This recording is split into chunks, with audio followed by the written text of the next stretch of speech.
Is it my imagination, or does God seem angry in the Old Testament? I always think of a merciful God, not an angry God. So it's not totally your imagination. God does get angry in the Old Testament. But I think maybe the best way to start with this question is this. Anybody in here ever been angry before? Time of mass confession, raise your hand. Okay, usually you get angry when something goes wrong.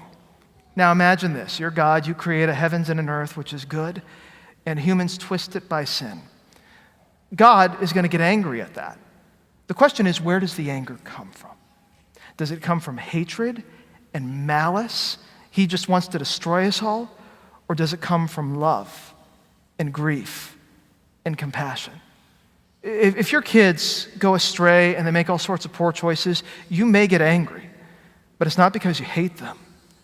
It's because your heart is breaking for them. But here's the other side of this equation.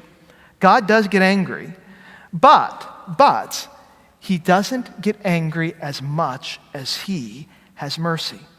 One of the complaints that Jonah has, remember Jonah, the guy who is called by God to go and preach to the city of Nineveh, and the city of Nineveh repents. One of the complaints that Jonah has is, I knew, Jonah says to God, that you were a merciful God. You were slow to anger and abounding in steadfast love.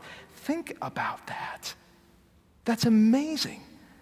Luther will talk about how God has an alien work and a proper work. His alien work is when he gets angry, and God does get angry at sin. But his proper work, the work that he loves to do, the work that he enjoys to do, and the work that he defaults to, is his compassion. One other thought on this. When you think about the anger of God, look at it like this.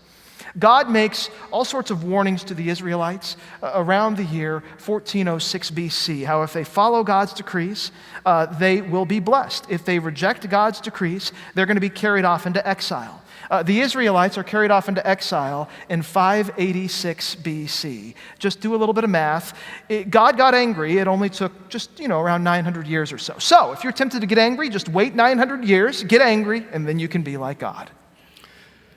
Great answer, Zach. The bottom line is, you and I are called to trust in our God, not because he's an angry God, because he is a loving God and a merciful God, and he shows mercy to us and for 1,000 generations.